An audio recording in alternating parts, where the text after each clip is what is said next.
Welcome on board. Funny how that simple line already makes a few people flinch. The same people who swore you'd never rise, who whispered, "They're not that smart," and laughed behind your back like they had you fully figured out. But look who's panicking now. Look who suddenly lowers their voice when your name comes up. Look who pretends they were always on your side. The air changed the second you stopped shrinking yourself for their comfort, and they felt it like a cold hand on the spine. What they said about you was never the truth. It was just the story they needed to feel superior. They needed you to stay dumb, harmless, predictable. They needed you to stay that quiet shadow, that person who listens more than they talk, because they don't know enough. They needed you small because your real size scares the life out of them, and it should, because you played their whole kingdom using nothing but silence and patience while they bragged about their imaginary throne. The moment you stopped pretending, the entire room felt heavier. Even the ones who don't like you can't deny it. You revealed your hand, and their confidence cracked like thin ice. When they said you'd fail, they weren't predicting anything. They were begging the universe to keep you down. When they mocked you, it was fear wearing a cheap mask. When they told others you didn't know better, they were projecting the truth about themselves. The only reason they ever talked so boldly is because they believed you'd never catch on. Now look who bows. Look who avoids eye contact. Look who rewrites every memory just to cope with the fact that you outplayed them in a game they thought they invented. There's a strange silence hanging over everything now, the kind that shows up after a storm when the world realizes it underestimated the survivor. People treat you differently. Doors open that used to stay locked. Conversations pause when you enter the room. Some folks smile too hard, others stare too long, and the ones who once talked down to you suddenly don't know how to act.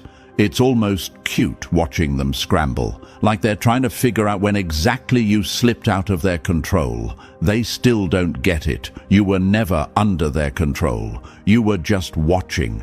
Meanwhile, behind closed doors, the same people who once called you slow are whispering your name like it's a warning. They're replaying every moment with you, trying to find the exact second they missed the signs.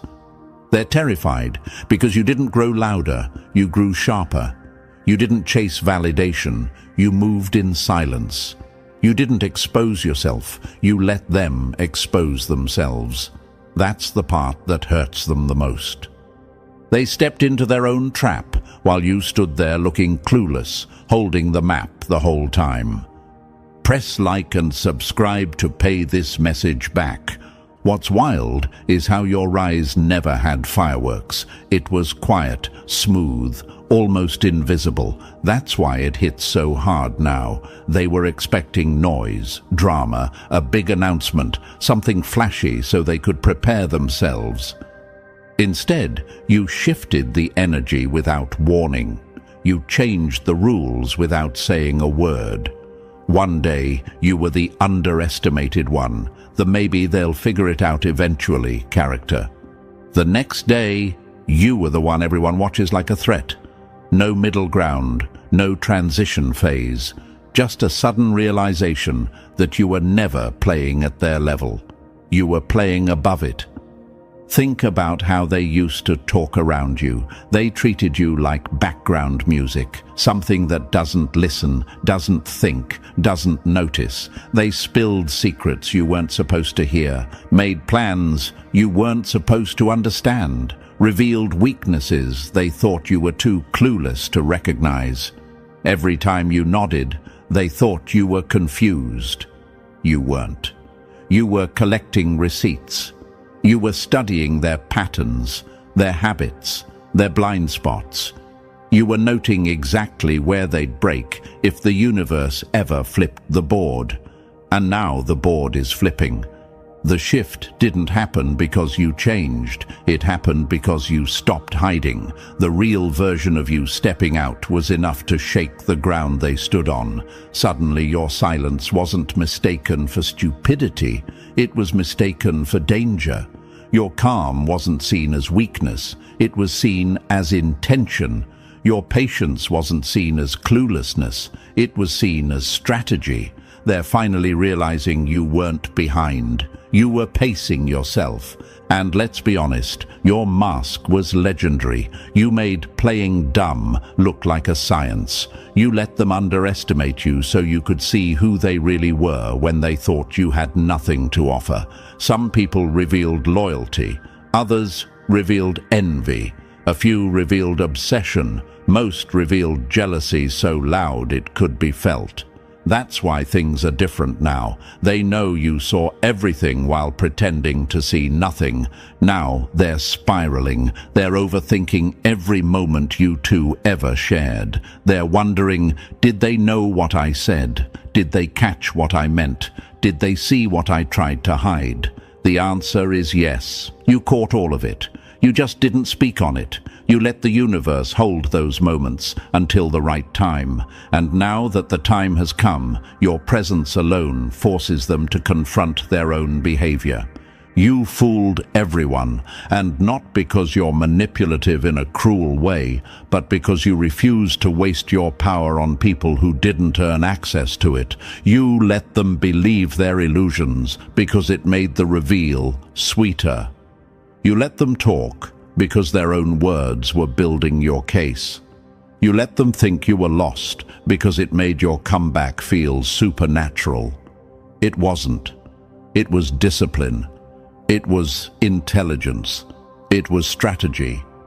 Your dumb act wasn't a weakness. It was bait. And the moment you revealed your hand, every person who underestimated you learned exactly how dangerous you are when you finally decide to stop pretending. And you really think this is where it ends? Not even close. This is the part where you step over the line normal people avoid, the part where the universe watches you with raised eyebrows because you're finally moving like the threat you were always meant to be. If you're still here, it means you felt every word in your bones. It means the act is over, the mask is off, and you're done pretending to be the harmless one in the corner. You're crossing into the version of yourself that doesn't play small, doesn't wait for permission, and doesn't apologize for being 10 steps ahead while everyone else is still booting up. This next phase isn't for tourists. It's for people who are tired of hiding their power just to keep others comfortable. It's for the ones who let the world think they were clueless while secretly sharpening the blade. If you're ready for that, then signal you're locked in. Drop 777 in the comments, like a calling card. Only the universe and the real ones will understand. It tells me you're not just watching the story, you're stepping into it. Good. Now tighten your stance.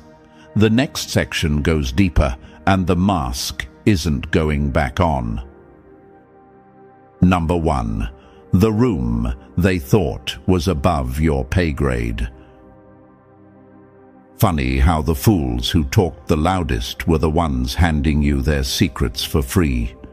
You ever notice how the people who think they're superior always love the sound of their own voices? They walk into a room acting like they invented intelligence, like every sentence they drop should be framed and hung in a museum. That was the energy in those meetings. They strutted in, puffed up like pigeons, convinced you were the weakest mind in the room.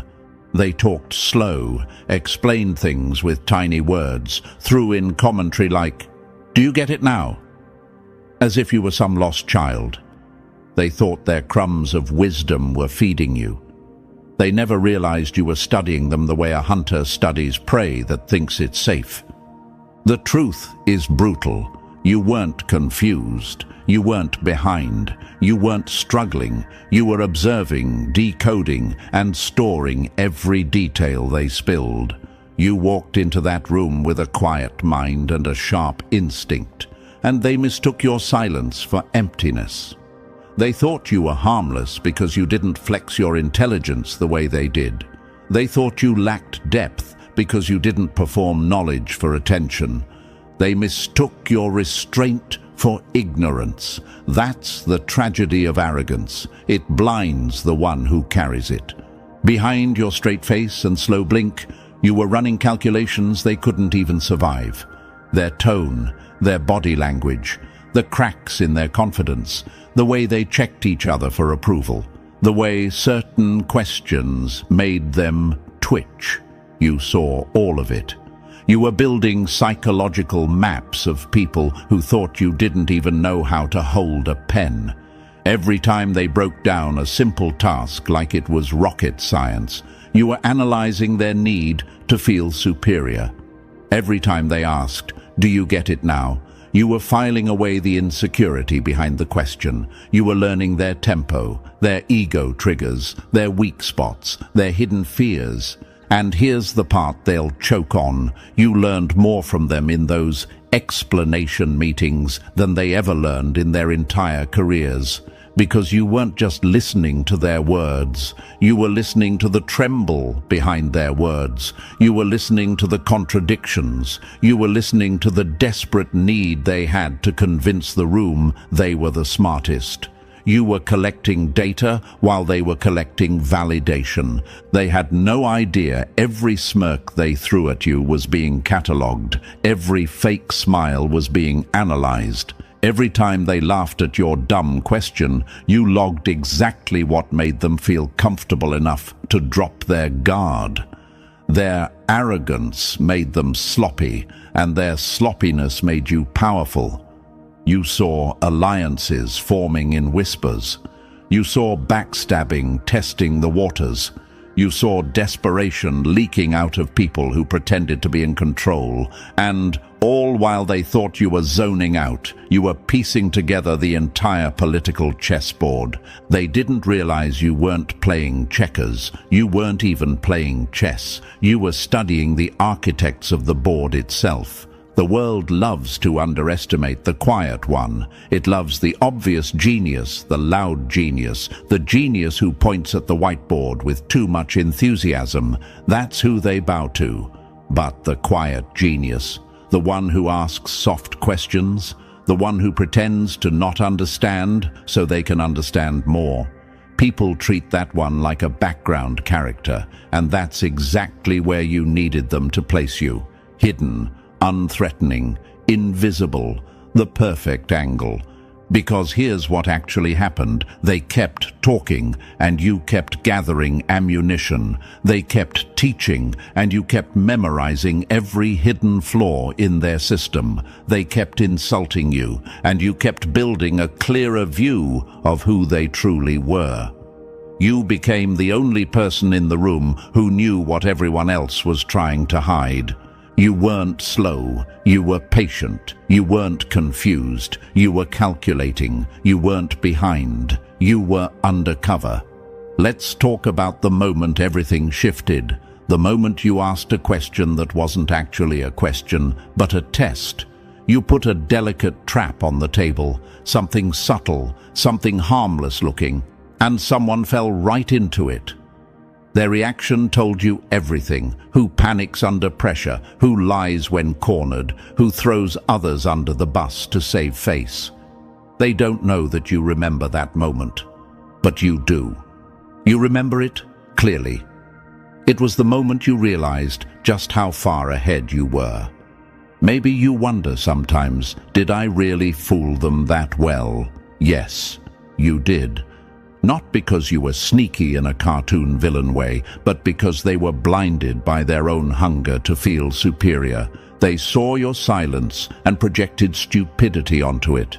They saw your humility and projected incompetence. They saw your questions and projected weakness. They read you all wrong because they needed to feel right. They thought they were the puppeteers explaining the world to their little apprentice. Meanwhile, you were quietly taking control of the strings.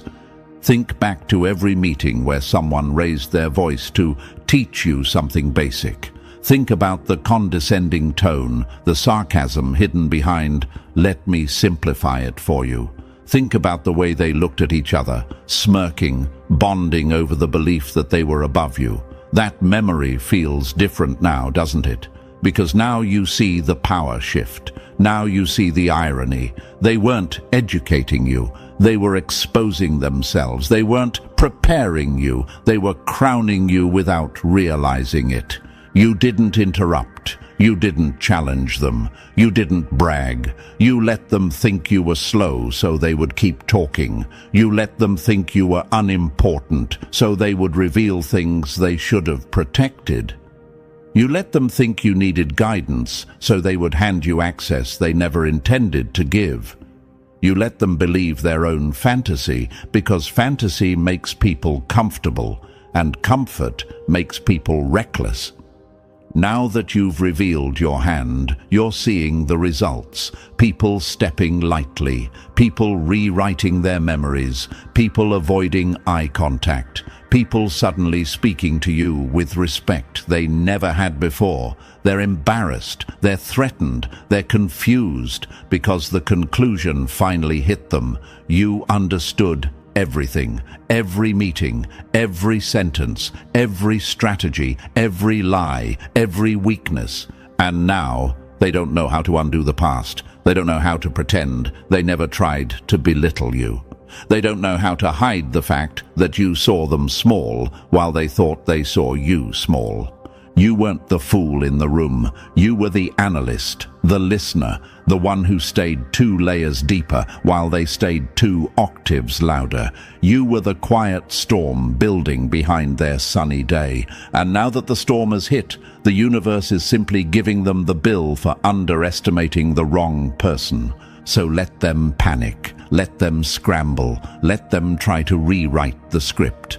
Because you already wrote the ending, and they're just now realizing they were never the main characters to begin with. Number 2, the sweet poison of being underrated. Being underestimated is the closest thing to invisibility, and invisibility is lethal when you know how to use it. There's a special kind of pleasure in being the one everyone writes off. It's dark, it's quiet, and it's powerful. You move through spaces like a rumor nobody bothers to check. You get waved off, dismissed, talked down to, brushed aside. And while it stings at first, there comes a moment where you realize the insult is actually a gift. Every time someone calls you harmless, the universe smirks a little because it knows what's coming. You're not the idiot in the room. You're the shadow that everyone forgot to monitor, and shadows see everything. People talk about being underestimated like it's a disadvantage. Hardly. It's the best cover a strategist could ever ask for. Imagine a guard leaving the vault open because they figured you were too clueless to notice the safe in the first place. Imagine someone insulting your intelligence so boldly they forget to hide their agendas, their secrets, their alliances. Imagine a stage full of actors performing their lies with confidence because the one person who could expose them is too slow to catch on. That was you. Or at least that's who they thought you were. Here's the part that still makes them shake. You learned more with your mouth shut than they learned with all their bragging. That's the kind of truth people can't swallow without choking. You weren't just absorbing information. You were absorbing the structure of the entire environment. You weren't just hearing conversations. You were identifying weaknesses. You weren't just nodding politely. You were letting them build their own noose out of arrogance and loose lips. Silently, you were asking yourself questions like, why do they feel the need to talk down to me? What are they trying to hide behind this performance? What happens when they realize I'm not who they think I am? Will they panic? Will they run? Will they beg? You already know the answers. You can see them in the way they look at you now, uneasy, cautious, suddenly respectful. It's almost funny how quickly their memory resets once they notice you're dangerous. Imagine this. Someone throws a key into your hand, assuming you won't know what it unlocks. They don't even check where it lands. They don't track what you do with it. They don't notice that the next day you already mapped out the building. You walked through their world with open access because to them, your hands were too clumsy to hold anything important. But your hands were steady. Your mind was sharper than theirs. And your silence was a weapon they gifted you by mistake. Another example, think of a poker table where every player assumes you don't know the rules, so they talk out loud, explain the game, reveal which cards scare them, mention their tells, brag about the hands they've folded. They treat you like a child sitting at the grown-up table. Meanwhile, you sit there with a blank face, watching, listening, calculating. Then one day you play your card, and the whole table freezes because the fool just won a game they didn't even know you were playing. Here's another. Imagine someone handing you their phone unlocked and stepping away because you wouldn't know how to use it anyway. That's how people treated you with information. Carelessly, recklessly, arrogantly. And now they're regretting every moment of it. Being underestimated is the most elegant trap ever built. People walk right into it and thank you on their way in. They think they're superior. They think they're guiding you. They think they're keeping you in check. But the truth is simple and brutal. They weren't mentoring you. They were exposing themselves. Every condescending explanation, every unnecessary breakdown, every slow-talking lecture, they all gave you a deeper look at who they were trying so hard to hide. And you accepted the role.